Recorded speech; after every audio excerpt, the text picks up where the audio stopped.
แกะเบิ่งไทยสงสัยกันเด้อ เบ็ดใหม่มันต้องอย่างนี้อันนี้เบ็ดเก่าดูเขาเปลี่ยนให้ยายเด้ เพิ่งนี่ ฮะ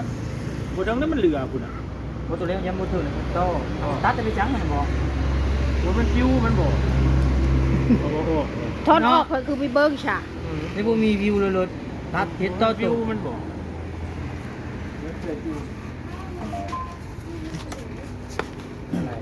เข้า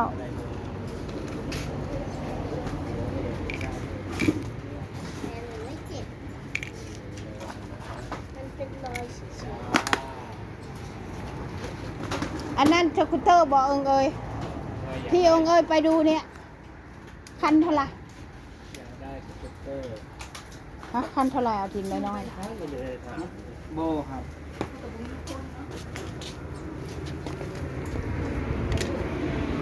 ต้นไม่มาๆ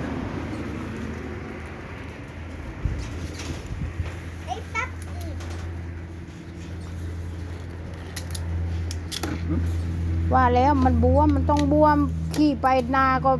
มาถึง5 ชาร์จเต็มขี่ไปนาบ่ถึง2 นาทีมาได้จุ่งเลย ไอ้กี้มัน มาเหรอ ชกของถือมา บัวนี่ก็ห่าง ถือสิได้มาไม่เข้า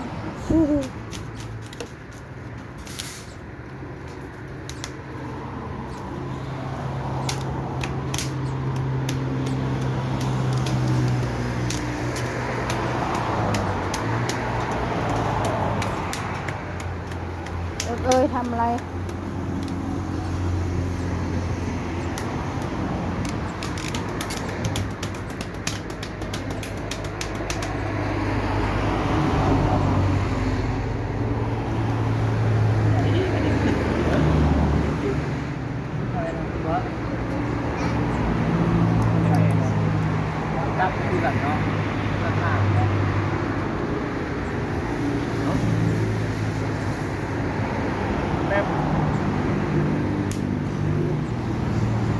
ทำได้ไงมาเปลี่ยนเบ็ดเอาเบ็ดเก่าให้ลูกค้าเขาเสียเงินตั้ง3 เจ้าบ้านน่ะแม่เปลี่ยน ตอนนั้นน่ะ3,200 โอ้ยเต็มแม็กไล่เต็มโดนเต็มแกได้ไหม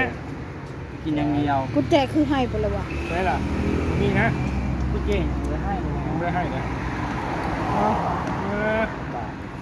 จะบอกเลยว่ากุญแจก็บ่ได้เอามา จะได้ลบเมื่อรอบอันนี้ เฮ้ย เริ่มเอากุญแจมาแล้วเบิ่งเอาแล้วเนาะ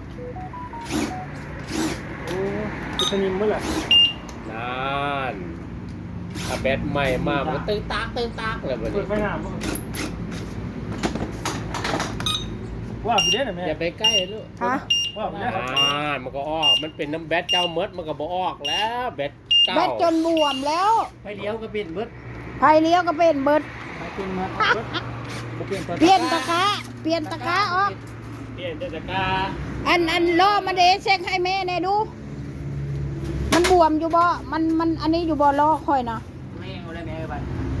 ล้อจะยังปี้อยู่แล้วแม่ ร้อยเศร้าเลยแล้ว แม่มาเบิ่งนี่ เปลี่ยนใหม่ได้อยู่บ่ข้างหน้า เปลี่ยนได้ค่ะแม่ เท่าไหร่เปลี่ยนนี่ 490 บาท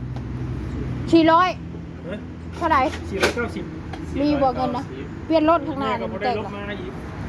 ก็จันแหละเปลี่ยนเลยก็มันมี แล้ แล้ว ว ข้างหลังมันก็บี้คือเดียว เอาอีกแล้ว เอามาเบิ่งก่อนน่ะบ่ได้ทั่วได้มาเบิ่งเอา ก็เป็น เปลี่ยนตามสั่งเลยผมทำตามลูกค้า พันหนึ่งพอดี เปลี่ยนแล้วก็แล้วเนี่ยครับ เปลี่ยนยางพร้อมไม่รู้มัน 8เจ้าเฮ็ดล่างให้ค่อยนะไหมเป่าฝุ่นออกให้ค่อยนะไหม ได้มาได้แม่ได้ อย่าไปกวนน้ากันเนาะ โง่เลยเบิดเงินทันวัน เอาไปแม่เด้อ ก็ไปเบิ่งรถเอยดีกว่า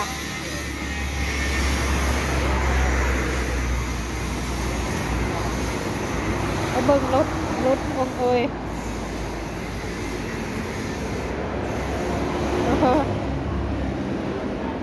รถสกูตเตอร์น้อยนี่ของเอยแต่พ่อเขาจะซื้อให้ว่าวะจักรยานหรือย ายลองขึ้นดูดิ ขี่บ่ได้มันต้องมีกุญแจนี่มันต้องมีกุญแจแบบนี้นี่นะ นี่ เอยอยากได้บ่ลูกอยากได้ต้องให้พ่อถิ่นชื่อให้เด้อ ฮะโหต้องให้พ่อทิดชื่อให้ เด้อ ชอบอันไหน อันนี้หรืออันนั้น ฮะ โอ้เงยอยากได้สีแดง สกูตเตอร์สีแดง แม่มาซื้อให้เด้อ สีชมพู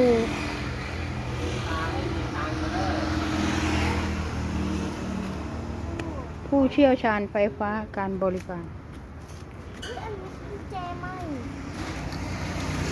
กดได้ปะ เปิดของเขาบ่ได้ดอก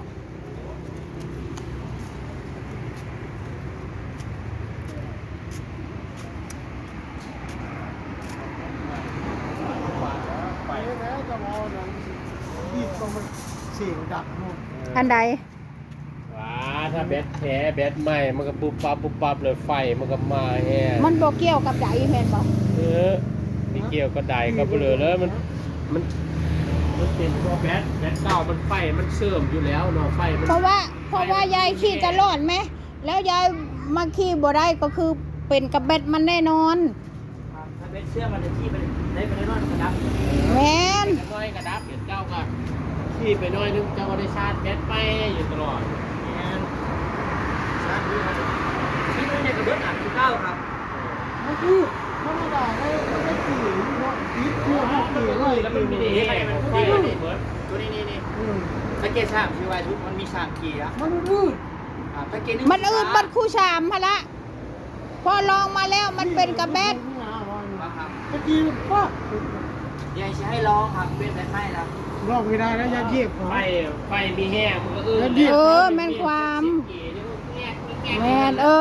ใช่ใช่ ไฟมันไม่ได้ มันไม่มีไฟก็เหมือนคนไม่มีไฟนี่แหละ ไม่อยากนะเป็นไรโดนไร มือบัดอยากได้รถได้เอาเทียน ป้าไหนแล้ว เอาเทียนบอกอยากได้รถสีชมพู อยากได้รถสีชมพู สกูตเตอร์นี่โอ้อันนี้ก็ขักว่ะอุ้ยขักเนาะ 17,000 17,000 16,900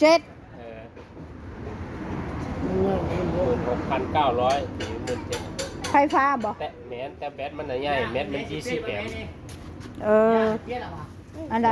เปลี่ยนแล้ววะ รถนะ ยาง อย่างเปลี่ยนเบิดเลย เปลี่ยนหมดเลย กระทาถือเงินมาอยู่บ่ โยนรถถังขยะ โอเค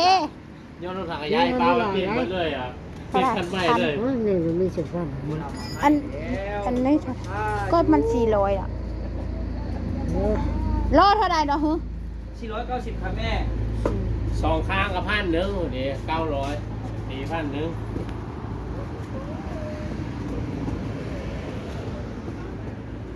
มัน มีรวมหมด เอาทินมัน 5,000 โอเคค่ะจบข่าวประมาณนี้นะคะอย่าลืมกดไลค์กดแชร์กด Subscribe ให้คุณยายด้วยค่ะ ขอบคุณค่ะ